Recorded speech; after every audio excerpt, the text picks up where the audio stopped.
Welcome, Gunrunner.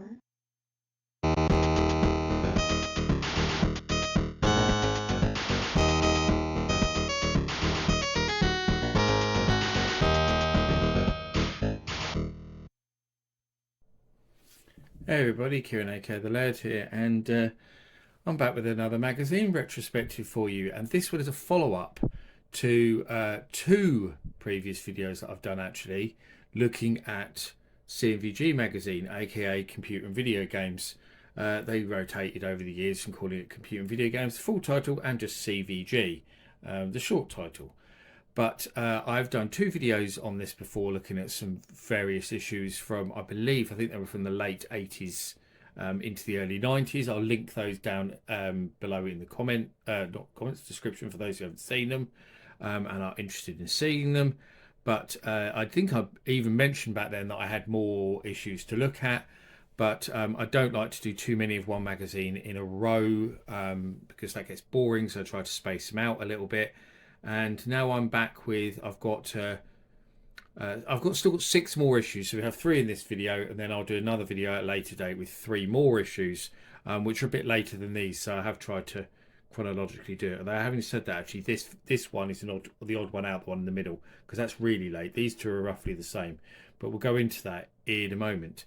But I wanted to come back and do more on C&VG because even though I've done two videos on it before, I get asked to do C&VG magazine more than any other retro gaming magazine, full stop.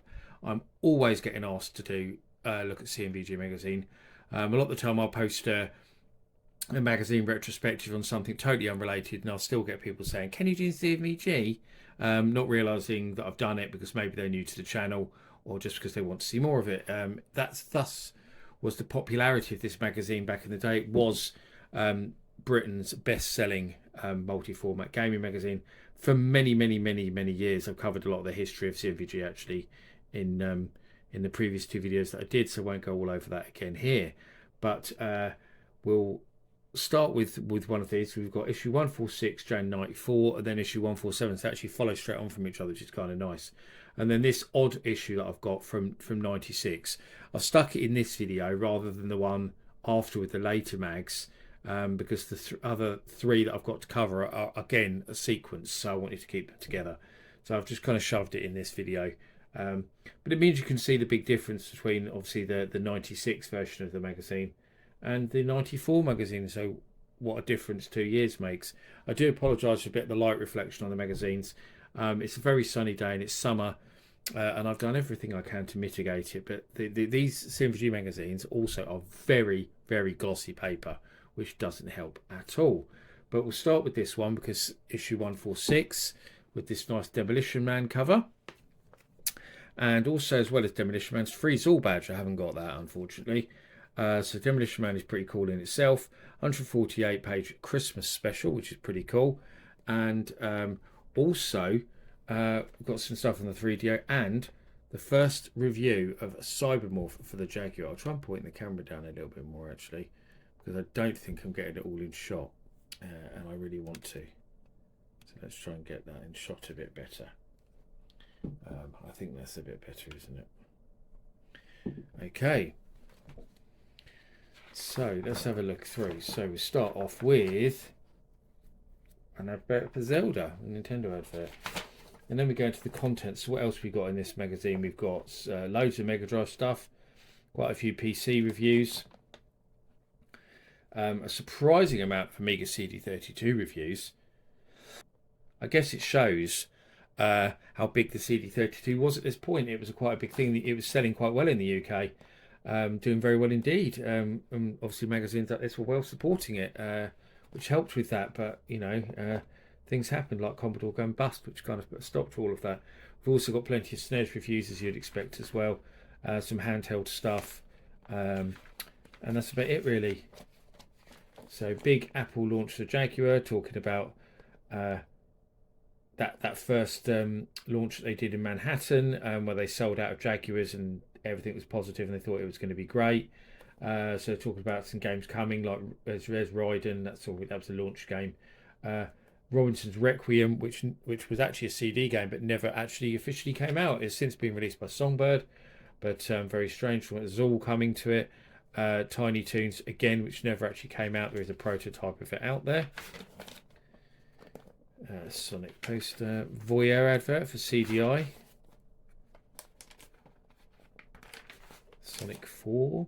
So here's a little roundup, Christmas games roundup, which is quite cool. So I like the fact it's got some good ones here, like Batman Returns, which I talked about recently in my Mega CD video.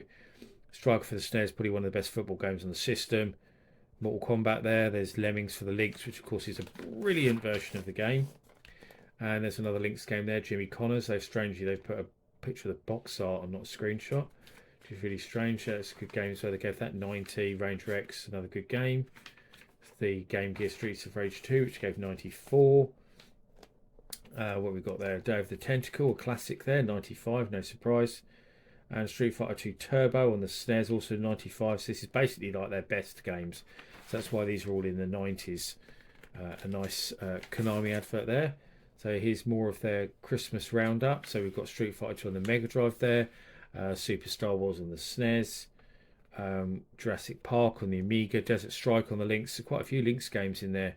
The roundup, Robocop vs Terminator, of course. Brilliant game. Nice picture of Kevin Keegan for his game. Games roundup. Got some more Pinball Fantasies on the Amiga. So some soccer on the Mega Drive. FIFA on the Mega Drive. Winter Olympics advert. And then a CDI feature looking at video CD movies on the CDI, which is quite cool. I've got quite a lot of these actually. I've got Patriot Games. I've got that Cartoon Carnival one. That's a game really though, not on video CD. I've got Top Gun. I've got the Naked Gun films. I've got Star Trek films. I've got Hunt for Red October. I've actually got most of those. It's pretty good. Zool, cool advert. So there's some word from the editor, Paul Rand.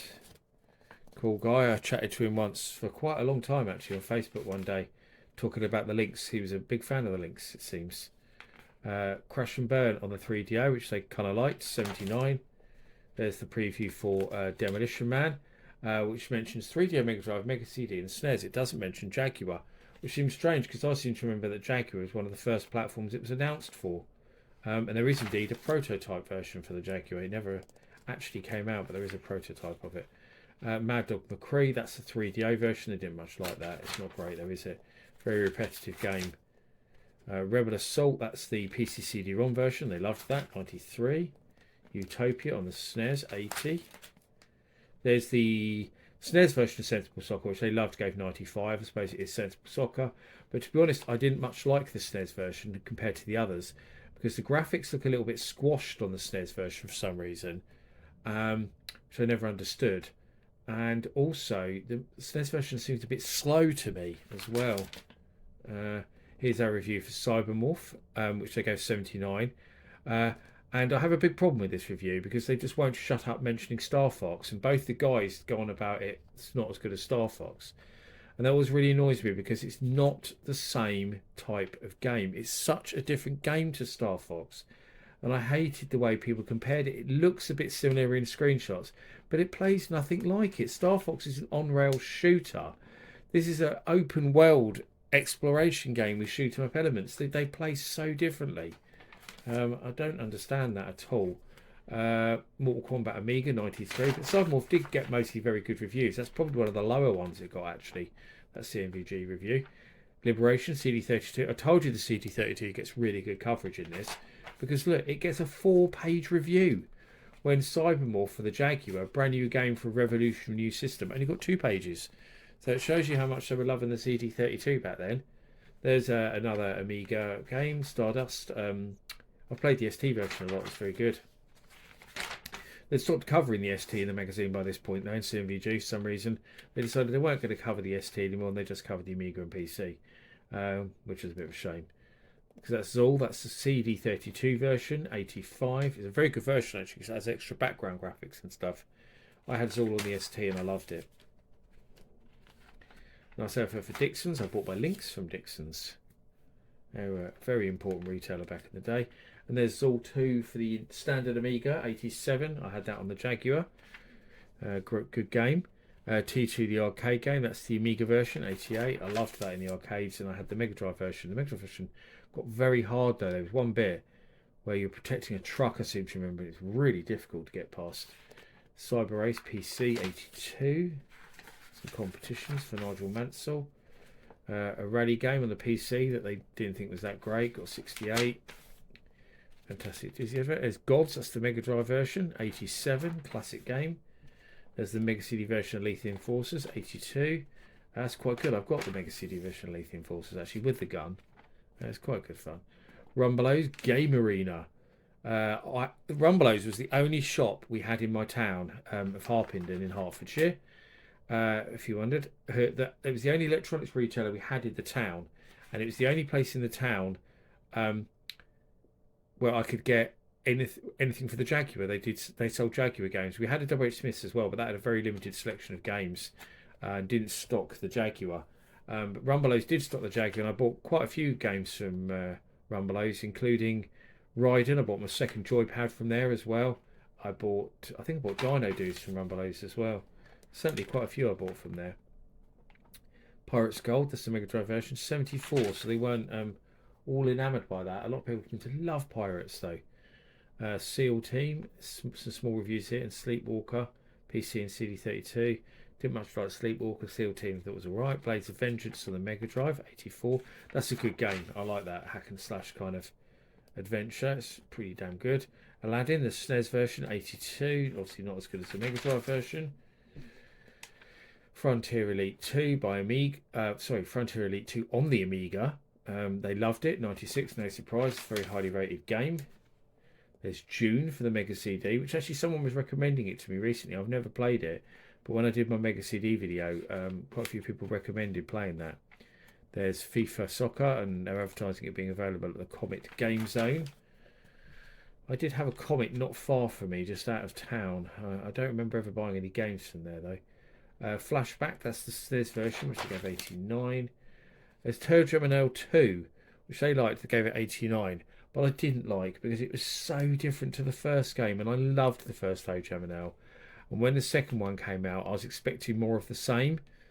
But I saw the reviews in magazines, I thought, wow, that looks totally different. And whereas I was going to rush out and buy it, I decided to rent it from Blockbuster Video. And I played it and I didn't like it, so I never bought it. There's Turtles Tournament Fighters. That's a SNES game. That's pretty good, actually. They liked it as well, 85. James Pond's Crazy Sports, which is actually just known as Aqua Olympics on the Mega Drive and Amiga and stuff. They gave it 76. It's a big crap game. I think that's very generous. There's Dr. Robotnik's Mean Machine, which of course was a reskin of Puyo Puyo, but very, very clever and good one. Excellent. Probably my favourite puzzle game on the Mega Drive. They gave it 90.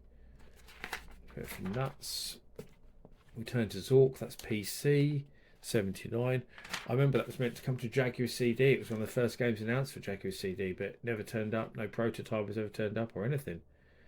Salmon Max Hit the Road PC. You might be surprised to see it get 82 because it's regarded as an all-time classic, and everyone praises Salmon Max. So yeah, it's quite strange for it to get that. Daffy Duck, the Marvin missions. SNES 67, so they weren't overly enamoured by that.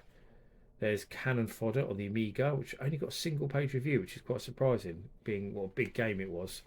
90, so they did like it. I bought it on the ST when it first came out, because I would have been working at Game at this point, because I think when this magazine came out, because a lot of these seem familiar from playing them there. F1 Pole Position, that's the SNES, that's 74. I thought that was a pretty good racing game on SNES actually. Another cool Konami advert with Hyperstone Heist, which of course I bought because it was brilliant. And I bought Sunset Riders, so I bought those two. So I wasn't a fan of platformers, but those two were great games. Shadowcaster PC, 75. Look at that advert for Neo Geo. That's always cool to see, because you can see that they were £165 the games.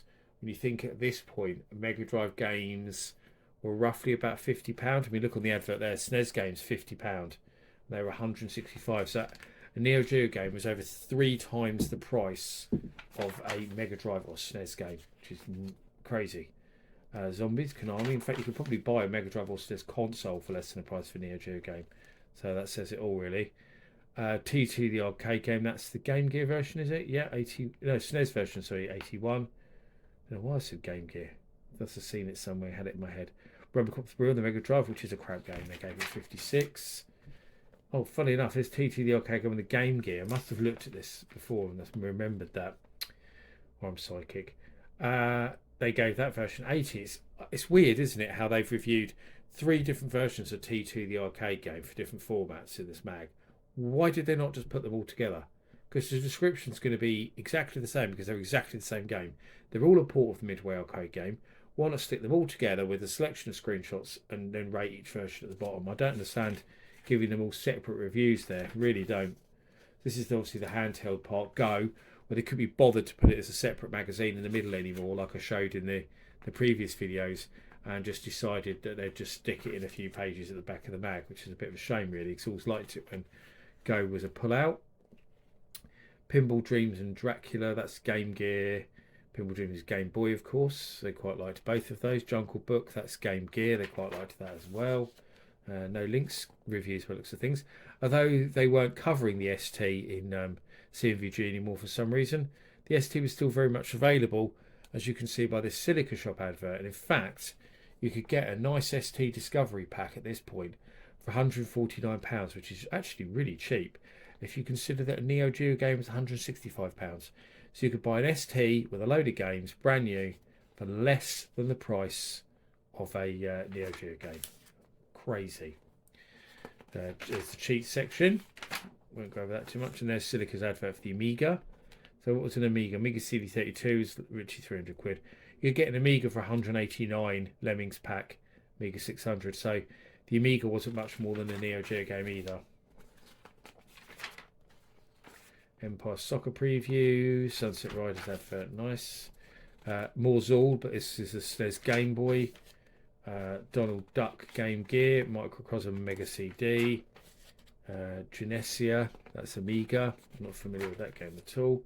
NBA Jam. Surprised I didn't get a bigger preview because it was a pretty big game at the time. That was old NBA Jam, as you probably remember. That's some couple of SNES games, Yogi Bear and Space Ace previews. Yob's Mailbag, of course, a mainstay of C&VG over the years. Always good read. Midland Bank advert. Of course, they became HSBC. They say next month they mark the beginning of the CD revolution with Jaguar and 3DO and stuff. You'll find out that this is very misleading because actually in the next issue there isn't that much at all on the so-called CD revolution. I guess it still hadn't happened. Cosmic Space advert. We'll see that now because I have had a flick through these mags, of course. So now we've got a Mortal Kombat 2 advert with Sub-Zero, of course.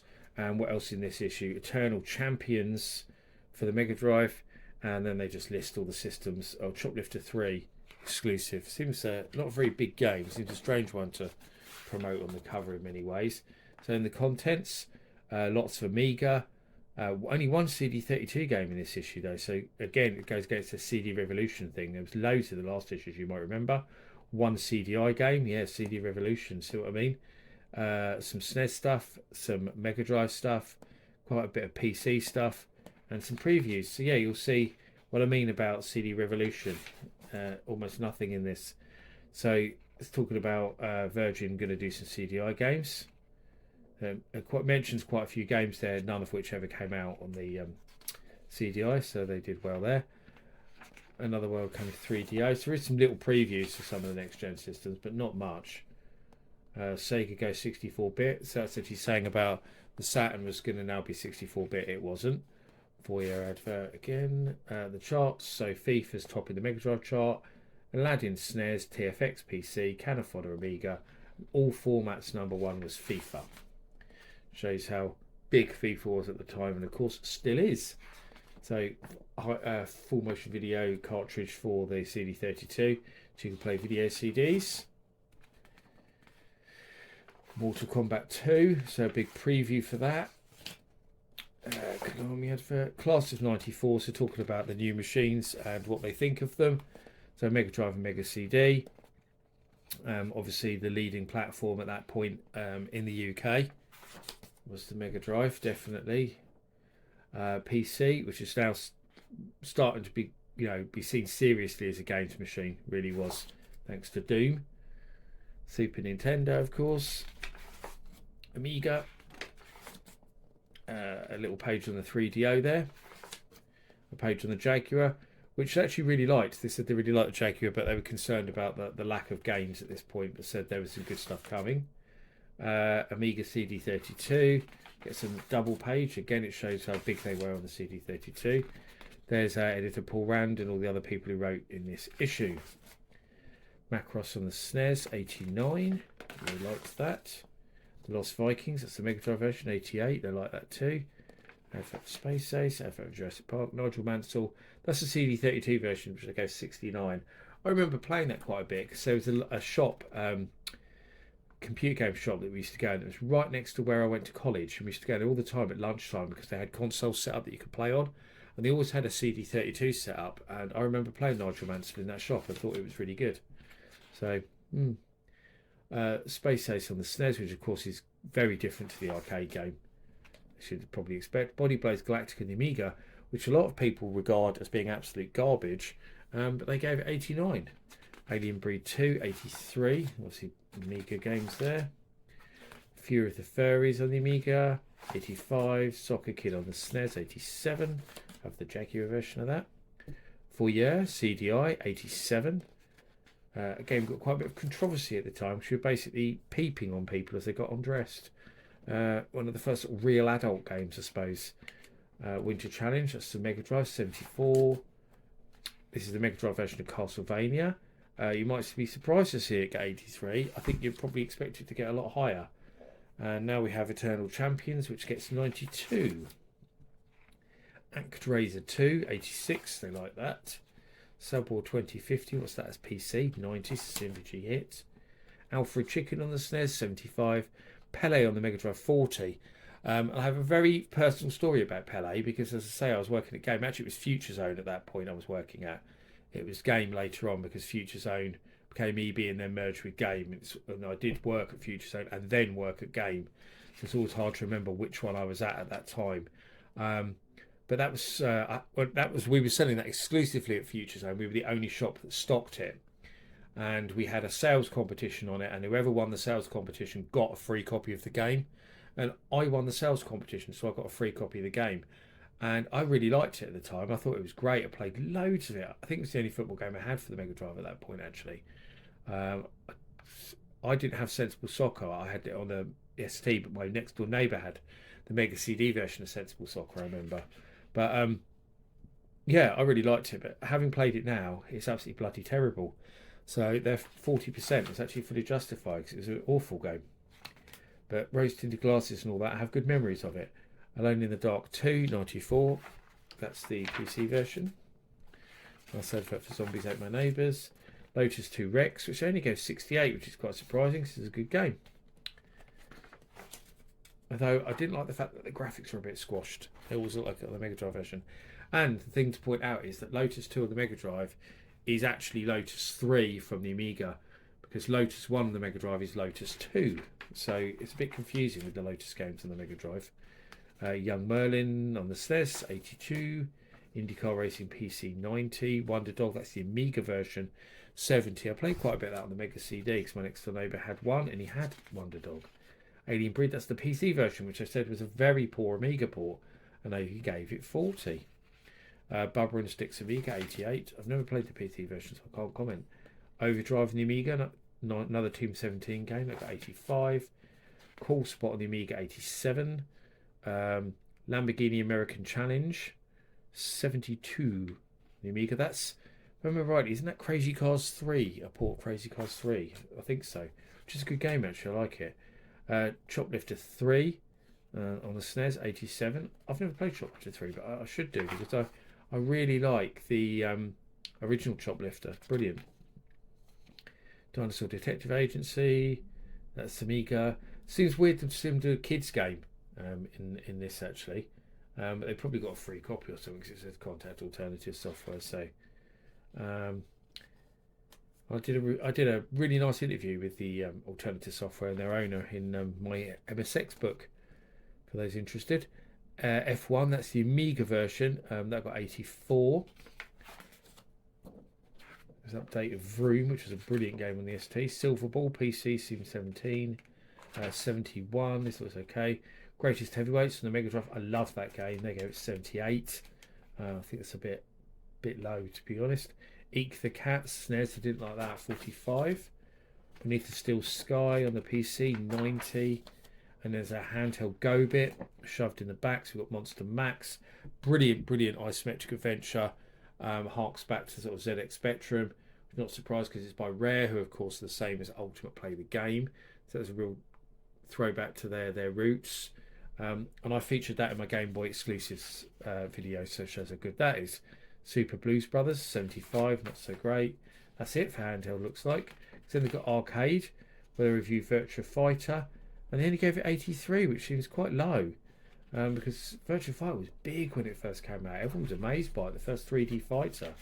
Okay, it looked tired pretty quick once like Virtua Fighter 2 and Tekken and stuff started coming out, but I remember thinking it was amazing at the time when I first played Virtua Fighter.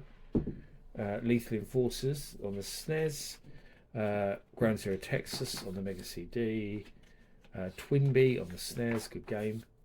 Little Devil, that's the PC version, but of course came out for a few systems. I've got the CDI version of that actually.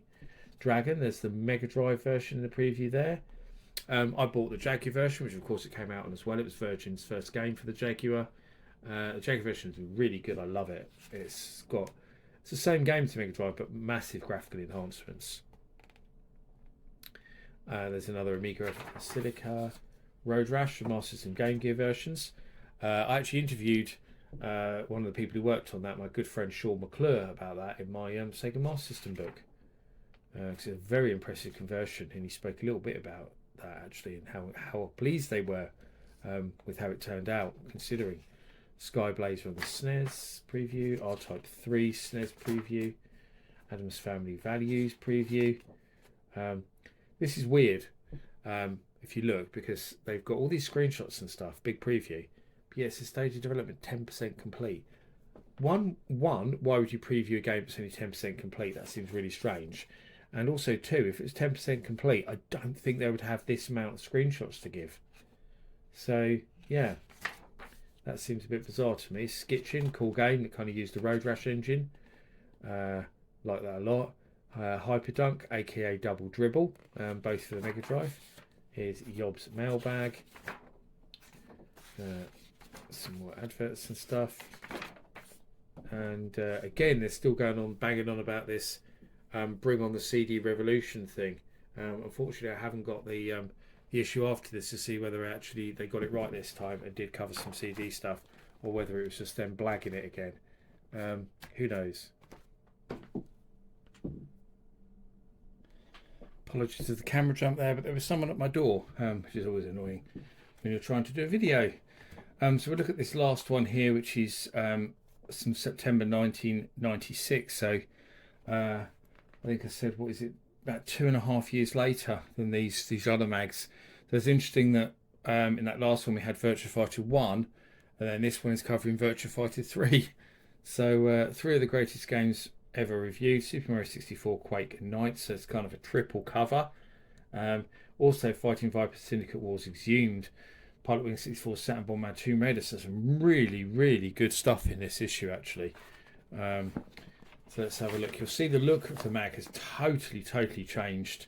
So the index looks completely different, very different style, much more of that 90s kind of cool in your face look. So it starts off with news at the front here. So it's talking about N64 being delayed again. There's our Virtua Fighter 3. Look at that. An interview with some of the people who worked on it. Yob's mailbag has gone, and it's just like a normal mailbag now, which is sad that Yob finally bit the dust. An advert telling you not to take ecstasy, which of course was a huge drug in the 90s. Anyone who's in the club, who went to clubs a lot and stuff like I did back then, will remember that certainly. Super Mario 64, Nintendo 64. So they gave loads of coverage to this because they loved it. They're always mad on Mario games. So it looks like, God, it's like so much the mag goes to that, as you can see. and they even come back to it again, so that's not all you'll see of it. Pilot Wing 64 coming soon. They give quite a bit of space up to that. They did go quite bonkers on the N64 and C&VG, as you can probably already see because of the amount of space they gave up to Pilot Wings. There's Saturn Bomberman, which is a brilliant game, especially if you play it 10 player like I have done at events. Alien Trilogy on the Saturn, which was pretty good, although I much preferred Alien vs Predator on the Jaguar. It was a much better game, a lot less limited. And there's Computer Exchange, who you might recognise their logo a bit because they became CEX. So interesting to see that. Kirby Superstar on the SNES. Kyo Flying Squadron 2 on the Saturn. I featured the original Kyo Flying Squadron in my Mega CD Exclusives video, and it's a brilliant Proteus style shoot 'em up. But the sequel for the Saturn is a platformer, which seems so strange that they're so radically different games based on the same sort of story. Wipeout 2097, that's the PlayStation one. Destruction to RB2 on the PlayStation, that's a very good game. Fighting Vipers, which is probably my favourite fighting game on the Saturn. I absolutely loved that game on the Saturn. So that's a preview of that. Syndicate Wars on the PC preview. Then there's some pull-out bits. Firstly, we've got these yellow pages thing, free play, which is the pull-out section, which I'll show you in a minute. But I've also got this. I'm not sure if this belongs to this issue of C&VG, but I believe it does because it came with it. And it says reviews reprinted from computer video games. But this is like a little pull-out Saturn magazine, just Saturn stuff. So we've got Guardian Heroes there, which of course they loved because it's an amazing game. It's one of my favourite Saturn games. So they gave that a massive look at that. Loads of pages. 93. I love that so much. One of the best games on the Saturn. Played it so much back in the day, and still do because I've got it on Xbox. Baku Animal, which of course is another brilliant Saturn game. Best puzzle game on the Saturn actually. I think 90 is a bit low, so I love Baku. Brilliant. That's it. So it's just Guardian Heroes and Baku. Bit of advertising probably paid for by Sega, I would imagine. And then this free play bit, which is strange, really strange, because it has some like charts and stuff in it, some news. Then we've got David Kelsel's retro computer cabin, so he talks about old games. So they were talking about old platformers, like he's got Pac-Land there, Great Giant Sisters, Monty Mole. So that's quite interesting, seeing that they were in '96 already talking about those old systems as retro. So that's really kind of the start of what we now call retro gaming, which is quite interesting. Free play fans, they've actually used to get people to send in their fanzines, which is quite interesting.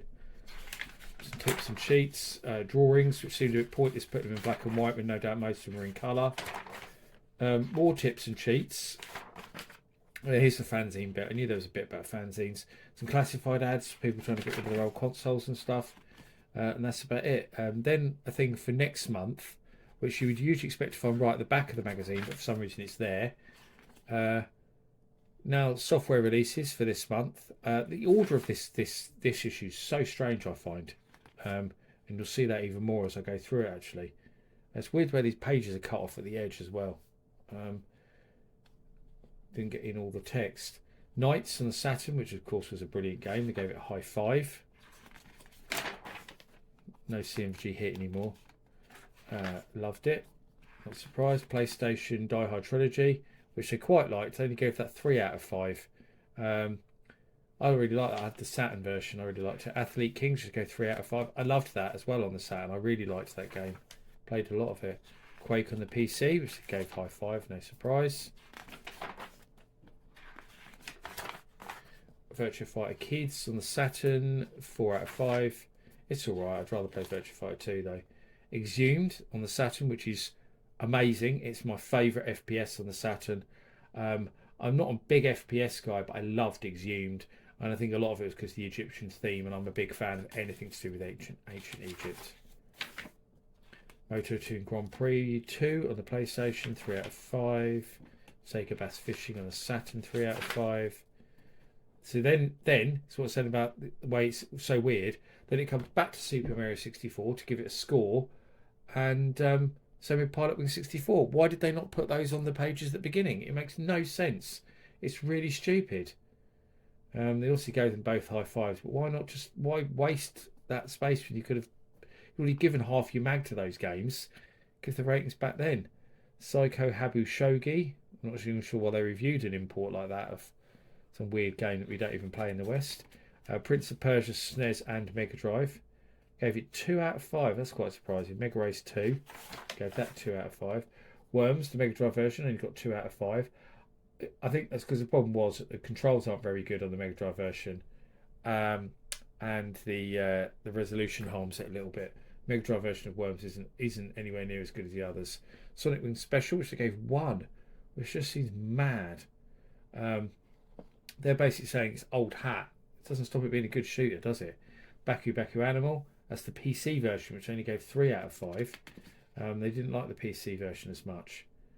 Virtua Fighter PC, Kirby's Ghost Trap, Kirby's Dream Course, Tetris Blast on the Game Boy, Fatal Fury 3 on the Sega Saturn, which only gave 2 out of 5, which seems strange as well. A bit about Capcom with an interview with them, which is quite interesting to see. Some arcade stuff, the Prop Cycle, which was very cool.